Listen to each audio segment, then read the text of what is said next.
আসসালামু আলাইকুম প্রিয় চিকিৎসকবৃন্দ। নিউরন মেডিকেল একাডেমির পক্ষ থেকে আজকে আপনাদেরকে সবাইকে স্বাগত জানাচ্ছি। জাস্ট কিছুদিন আগে হয়ে যাওয়া রেসিডেন্সি পরীক্ষার একটি কোশ্চেন নিয়ে আপনাদের সঙ্গে একটু আলোচনা বা দুটি কোশ্চেন নিয়ে একটু আলোচনা নিয়ে। এটি মূলত আয়োজন করা হয়েছে আমাদের নিউরন মেডিকেল একাডেমির 2-in-1 ব্যাচকে কেন্দ্র করে। আসলে আমার নিউরন মেডিকেল একাডেমি আপনারা সবাই জানেন যে এক্সক্লুসিভ একটা ব্যাচ নিয়ে আসে আমাদের চিকিৎসকবৃন্দের জন্য, যেখানে সাধারণত দেখা যায় যে আমরা একটা নির্দিষ্ট টপিক্সের উপর পরীক্ষা নেই, ওই পরীক্ষার সলভ ক্লাস নিয়ে আলোচনা করি, আবার সংশ্লিষ্ট টপিক্সের প্রিভিয়াস যে কোশ্চেনগুলো থাকে সেটার বিস্তারিত সলভ বা টপিকগুলো সম্পর্কে বিস্তারিত আলোচনা করা হয়। তো এই বিষয়টি সম্পর্কে আসলে চিকিৎসকদের জানার কিছুটা থাকে যে আসলে ব্যাচটা কীভাবে চলে বা এইখানে কোশ্চেনগুলোকে কীভাবে সলভ করা হয় সেটা নিয়েই মূলত আজকে আলোচনা করবো বা আপনাদেরকে একটু দেখাবো যে প্রিভিয়াস কোশ্চেনগুলোকে আসলে নিউরন মেডিকেল একাডেমির পক্ষ থেকে আপনাদের সাথে কীভাবে আলোচনা করা হবে। তো আমি ডাক্তার মোহাম্মদ আব্দুল্লাহ মামুন আপনাদেরকে আরেকবার স্বাগত জানাচ্ছি। আসুন আমি শুরু করি। আমার এই ক্লাসের আমি শিরোনামটা আসলে দিয়েছি যে 2 কোশ্চেন 1 টপিক্স। আসলে একই টপিক থেকে এবার রেসিডেন্সিতে প্রায় দুইটা কোশ্চেন আসছে, এই জন্য আমি আসলে নামটা এরকম দিয়েছি, powered by Neuron Medical Academy exclusive 2-in-1 batch. তো যে কোশ্চেনটি এসেছে এটি খুবই সহজ একটি কোশ্চেন। আপনারা সবাই মোরাললেস সেই থার্ড ইয়ারের যখন ফার্মাকোলজি পড়া শুরু করা হয় তখন থেকেই সবাই আসলে এই ড্রাগগুলোর আমরা নাম জানি। তারপরেও আমি যদি একটু কোশ্চেনগুলোকে একটু ঘাটতে যাই তখন দেখা যাবে, দেখেন একটু খেয়াল করে, যে সেকেন্ড লাইন গ্রুপ এ এনটিটিভি ড্রাগস ইনক্লুডস, এই যে কোশ্চেনটা, এই কোশ্চেনটা কিন্তু জাস্ট প্রিভিয়াস কোশ্চেনের একটা ফলো থ্রু কোশ্চেন, প্রিভিয়াস ইয়ারে এসেছে এরকম একটি ফলো থ্রু কোশ্চেন। তো এই কোশ্চেনের আমি যদি উত্তর আমি যদি আলোচনা করতে যাই তার আগে আমি আমার একটা ফেসবুক পোস্ট যেটা আমাদের নিউরন মেডিকেল একাডেমির গ্রুপে আমি শেয়ার করেছিলাম সেটা একটু আপনাদের দেখাতে চাই। দেখেন, গত সেপ্টেম্বরে আমি জাস্ট এই টপিকস নিয়েই আপনাদের সঙ্গে শেয়ার করেছিলাম যে এই কোশ্চেনটা মূলত আসছে আমাদের যে ন্যাশনাল টিবি গাইডলাইন আছে সেই গাইডলাইনে টিবি ড্রাগগুলোর যে লিস্ট আছে সেখান থেকে। তো সেখান থেকে কোশ্চেনে দেখেন আমি এইভাবে পোস্টটা করেছিলাম যে এনটিটিভি ড্রাগ কিন্তু আমরা সবাই আইসোনাজাইড, রিফাম্পিসিন, প্যারাজেনামাইড, রিথাম্বিল, এবং ফার্স্ট লাইন ড্রাগের নামগুলোই 4টাই শেষ করে দিই, কিন্তু গাইডলাইনে কিন্তু আরও 2টা যোগ আছে। এইটাকে হেডলাইন ধরে আমি একটা পোস্ট করেছিলাম, সাথে বিগত সালের যে সলভ আছে সেটার আমি স্ক্রিনশট নিয়ে আপনাদের সঙ্গে শেয়ার করেছিলাম। সেইখানে যদি আপনারা একটু খেয়াল করে দেখবেন যে ওইখানে কিন্তু আমি দিয়েছিলাম যে ড্রাগ রেজিস্ট্যান্ট যে টিবি আছে তার ট্রিটমেন্টের ক্ষেত্রে কিন্তু আমরা এই চিকিৎসার ক্ষেত্রে আমরা কিন্তু গ্রুপ এ, বি, সি এভাবে ভাগ করে ড্রাগগুলোর নাম দিয়ে তারপরে কিন্তু লিস্ট করে থাকি। একই সাথে যেহেতু বারবার এই টপিক থেকে প্রশ্ন আসে এবং আপনারা সবাই জানেন যে ডেভিডসনের আবার একটা বক্সে এই ড্রাগগুলোর কমন সাইড ইফেক্টগুলো নিয়ে একটা আলাদা বক্স আছে, সেটা নিয়েও আমি এখানে দিয়েছিলাম। তো এখন আসেন, আমি যদি এই কোশ্চেনের উত্তরটা একটু জানতে চাই, এখানে কিন্তু খুব স্পেসিফিক্যালি আপনাকে জানতে চেয়েছে ফার্স্ট লাইন ড্রাগ না, ইভেন সেকেন্ড লাইন ড্রাগের ভিতরেও গ্রুপ এতে কোন ড্রাগগুলো আছে সেই নামটা আপনার কাছে জানতে চেয়েছে। তার মানে এইখান থেকে এই প্রশ্ন থেকে আপনার কাছে খুবই স্পষ্ট স্যার আসলে জানতে চাই যে আপনি এনটিটিভি ড্রাগের ওই লিস্টটা সম্পর্কে আপনার ধারণা আছে কিনা এবং ধারণাটা আসলে আপনি কতটুকু জানেন।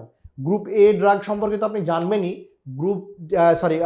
ফার্স্ট লাইন ড্রাগ সম্পর্কে তো আপনি জানবেনই, সেকেন্ড লাইন যে ড্রাগ আছে সেইখানকার যে ভাগগুলো আছে তার ভিতরে গ্রুপ এ, বি, সি এইখানেও কোন কোন ড্রাগ আছে আলাদা আলাদাভাবে সেটাকেও আপনার জানতে হবে।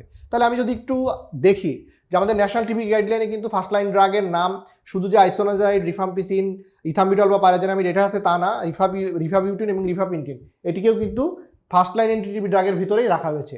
এবং সেকেন্ড লাইন যে এনটিটিভি ড্রাগ আছে এইখানে যদি আপনি একটু খেয়াল করেন যে এখানে কিন্তু group A, group B, group C এই 3 ক্যাটাগরিতে ভাগ করা হয়েছে।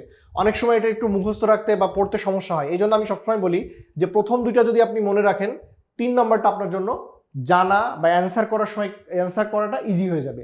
আপনি যদি খেয়াল করেন যে গ্রুপ এর ভিতরে কিন্তু একটা আছে কুইনোলোন গ্রুপ অফ ড্রাগ, মানে কি লিভোফ্লক্সাসিন বা মক্সিফ্লক্সাসিন, এখানে কিন্তু সিপ্রোফ্লক্সাসিন নাই, এটা খেয়াল করবেন। অনেক সময় আপনি শুধুমাত্র কুইনোলোন মাথায় রেখে আপনি যদি লিভো বা মক্সি বাদ দিয়ে সিপ্রো থাকলে সেটাতেও ট্রু দিয়ে দেন তাহলে কিন্তু ফলস হবে।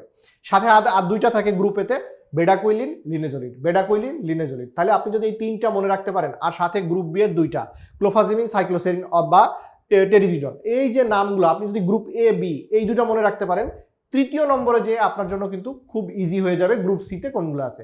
তাহলে আমি যদি আবার কোশ্চেনটাতে একটু ব্যাক যাই তাহলে এখন আমার জন্য কোশ্চেন উত্তর করাটা খুব ইজি হয়ে যাবে না। আমি যদি ওই গ্রুপ এ, বি, সি অন্তত এ, বি আর ফার্স্ট লাইন ড্রাগটা সম্পর্কে জানি, ফার্স্ট লাইন তো আমরা সবাই জানি, গ্রুপ এর 3টা, গ্রুপ বির 2টা, এই যে এইটুকু আমরা যদি জানতে পারি তাহলে কিন্তু আমার এখান থেকে অ্যান্সার করাটা ইজি হয়ে যাবে। তাই সেকেন্ড লাইন গ্রুপ এ এনটিটিভি ড্রাগ, তাহলে আমি তো একটু আগেই পড়ে আসলাম মক্সিফ্লক্সাসিন ওখানে আছে, লিনেজোলিড আছে, বেডাকুইলিন আছে, তাহলে এখান থেকে কিন্তু আমরা ট্রু ফলস কোনটা সেটা কিন্তু আমরা অ্যান্সার করতেই পারি যে bedaquiline true, bedaquiline true, লিনেজোলিন true, মক্সিফ্লোক্সাসিন true.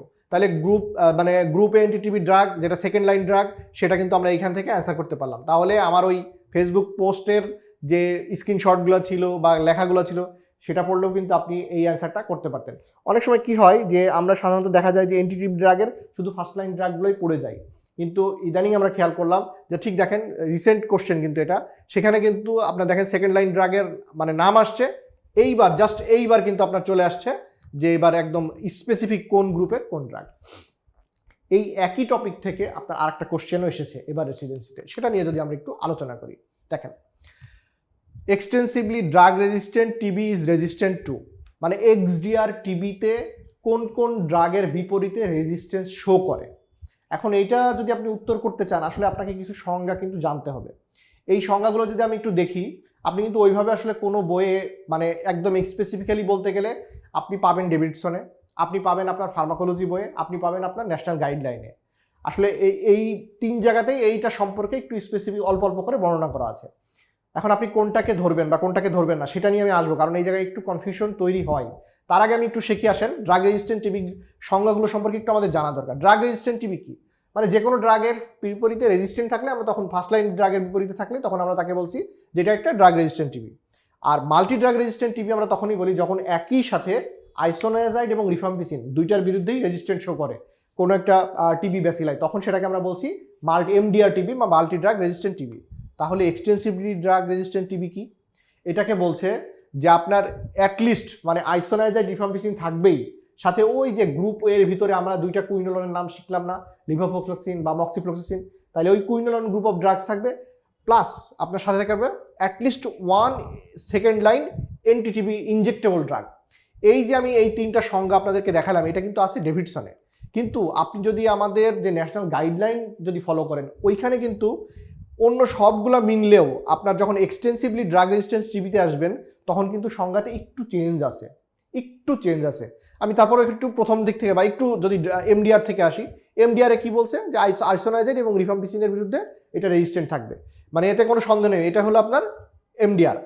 আচ্ছা, আর এক্সটেন্সিভলি ড্রাগ রেজিস্ট্যান্ট টিবি কি, এখানে বলছে যে আপনার তাহলে এমডিআর সেটা প্লাস মক্সিফ্লোক্সাসিন বা লিভোফ্লোক্সাসিনের সাথে রেজিস্ট্যান্ট থাকবে, প্লাস গ্রুপ এর যে অন্য দুইটা ড্রাগ আছে, তার মানে আমরা তো শিখেছিলাম যে গ্রুপ এতে আছে তিনটা ড্রাগ, কি কি, যে ওখানে আমরা বলছিলাম যে লিভো অথবা মক্সি, সাথে বেডাকুইলিন বা লিনোজোলিন। তাহলে আপনি যখন এক্সডিআর এর সংজ্ঞা বলতে যাচ্ছেন তখন আপনি এখানে বলছেন যে এখানে আইসোনায়াজাইড রিফাম্পিসিনের রেজিস্ট্যান্ট থাকবে, সাথে আপনার লিভো বা মক্সি রেজিস্ট্যান্ট থাকবে, প্লাস সাথে গ্রুপের যে অন্য দুইটা আছে এর দুইটার যে কোনো একটা আপনাকে থাকলে আপনি তখন তাকে বলবেন যে এটা এক্সডিআর টিবি। এখন আসেন আমাদের প্রশ্নে ফেরত। আচ্ছা, এখানে আরেকটা ব্যাপার, আমাদের এই এসেনশিয়াল মেডিকেল ফার্মাকোলজি কেডি ত্রিপাঠীর ফার্মাকোলজি বইয়ে সেখানেও এক্সডিআর এর সংজ্ঞার ভিতরে কিন্তু আপনার resistant to at least 4 most effective drug, সেটার ভিতরে কি বলছে দেখেন, আইসোনায়াজাইড, রিফাম্পিসিন, ফ্লোনোকুলিনন এবং সাথে ওয়ান আপনার ইনজেক্টেবল মানে ক্যানামাইসিন, এমিকাসিন বা ক্যাপ্রিমাইসিন, এই তিনটার যে কোনো একটা, এইভাবে করে আসলে ওরা বলেছে। এখন আপনি এই প্রশ্নের উত্তরটা তাহলে কোথা থেকে করবেন, ন্যাশনাল গাইডলাইন থেকে করবেন নাকি ডেভিডসন থেকে করবেন? আসলে এটা নিয়ে আমিও কয়েকজন আমাদের মেন্টরের সঙ্গে আলোচনা করেছি, তো সবার আসলে মানে আলটিমেটলি যেটা মতামত দিল যে এটা আসলে গাইডলাইন থেকে উত্তর করাটাই শ্রেয় হবে। তবে আপনারা ডেভিডসন থেকেও উত্তর করতে হবে, আসলে স্যার যে কোন জায়গা থেকে প্রশ্নটা করেছে এবং কোন উত্তরটা নিয়েছে এটা নিয়ে একটু কনফিউশন। দেখেন, এখন যদি আমি উত্তর নিয়ে একটু আলোচনা করি, extensively drug resistant TB resistant to, তাহলে আইসোনায়াজাইড রিফাম্পিসিন এটা কিন্তু ট্রু, কোনো সন্দেহ নাই। এখন এর সাথে আপনি কি দিবেন, বেডাকুইলিন, লিনাজোলিড দিবেন, এই দুইটার যে কোনো একটা হইলেই তো হয়, সাথে মক্সিফ্লোক্সাসিন থাকলে, নাকি আপনি ওই ইনজেক্টেবলের ইয়াতে যে অ্যামিকাসিনকে দিবেন? এখন আমি আসলে ন্যাশনাল গাইডলাইনটা ফলো করে আমি আইসোনায়াজাইড রিফাম্পিসিন, বেডাকুইলিন, লিনাজোলিড এটা দিয়েছি। এখন আসলে টিচার যখন প্রশ্ন করেন উনি যে স্পেসিফিক কোন জায়গা থেকে প্রশ্ন করছেন সেটা অনুযায়ী আসলে উত্তরটা হয়। তবে আপনি মানে আমার কাছে মতামত হলো আপনি গাইডলাইন থেকে ফলো করেন, যেহেতু আগের কোশ্চেনটাও মোরলেস আপনার একদম গাইডলাইন থেকে গ্রুপ ভিত্তিকভাবে আসছে, এই জন্যই আমি এটা গাইডলাইন থেকে অ্যান্সারটা করছি। তো প্রিয় চিকিৎসক বিন্দু, আমি আসলে আর বেশি কিছু বলবো না। সব কিছু মিলিয়ে আসলে এনটিটিভি ড্রাগ বা এইগুলো থেকে আপনারা দেখেন যে গত কয়েকটা রেসিডেন্সি, ডিপ্লোমা সবগুলো থেকে ঘুরে ফিরে প্রশ্ন আসছে। তবে আমার মনে হয় সামনে যদি এই টপিক্স থেকে প্রশ্ন আসে, দেখা গেল যে এমডিআর ড্রাগ থেকে আসতে পারে বা আপনার আসতে পারে এর সাইড ইফেক্টগুলো নিয়ে, তো আমি বলবো যে আসলে আপনি আপনার প্রস্তুতি নেওয়ার জন্য সবসময় যেটা ফলো করবেন, কমন টপিকস বা যে টপিকসগুলো থেকে প্রিভিয়াসলি প্রশ্ন আসছে এই টপিকসগুলোকে আপনি 100% কি আমি বলি যে 200% আপনার যেন এখানে মানে একদম আপনার কনসেপশন ক্লিয়ার থাকে, কোনো যেন ঘাটতি না থাকে, এবং সেটাকে বারবার রিভাইজ দেওয়া। আপনি আনকমন টপিক খুবই কম আসছে বা কঠিন একটা জিনিস যেটা আপনার মাথায় এখনো ঢোকাইছে যে আপনার সময় নষ্ট হচ্ছে, এরকম দিকে সময় নষ্ট না করে বরং কমন টপিক যেটা বারবার আসছে আপনি বুঝছেন সেটা রিভাইজ দেওয়ার মাধ্যমে আপনাকে আসলে ভালো করে গড়ে তুলতে হবে। আরেকটা ব্যাপার, আমাদের 2-in-1 ব্যাচে সাধারণত আমরা যেটা করে থাকি, আপনার নির্দিষ্ট টপিক্সের উপরে আমাদের পরীক্ষা হয়, সেই পরীক্ষার উপরে আপনি আবার ফের সলভ ক্লাস করবেন, পরবর্তীতে আবার ওই একই টপিক্সের উপরে প্রিভিয়াস যে কোশ্চেনগুলো আছে সেগুলো নিয়ে আলোচনা করা হবে। এক্ষেত্রে আমি যেটা বলি যে এইভাবে যদি আপনি টপিক্স ওয়াইজ পড়তে থাকেন, সাপোজ আপনি ওই নির্দিষ্ট টপিক্স পড়ে পরীক্ষা দিলেন, সলভ ক্লাস করার আগে নিজেই একবার সলভ করলেন যে কোথা থেকে আসছে, কোন জায়গায় ভুল করলেন, সলভ ক্লাসে আপনার কনফিউশন থাকলে দূর করলেন, সলভ ক্লাসে টপিকগুলো নিয়ে একটু আলোচনা হলো, আবার একই টপিকের প্রিভিয়াস কোশ্চেন নিয়েও আলোচনা যখন হলো তখন আপনি শুনলেন, এইভাবে করে যে একই টপিক আপনাদের 2-3 বার করে রিভাইজ হবে, এতে আমি মনে করি যে আপনার প্রিপারেশনটা আরও সুদৃঢ় হবে। তো প্রিয় চিকিৎসকবৃন্দ, আজকে আর আমি বেশি কিছু বলবো না, সবাইকে আমার পক্ষ থেকে ধন্যবাদ জানিয়ে আজকের এই ছোট্ট টপিক ডিসকাশন এখানে শেষ করছি। সবাইকে ধন্যবাদ, আসসালামু আলাইকুম।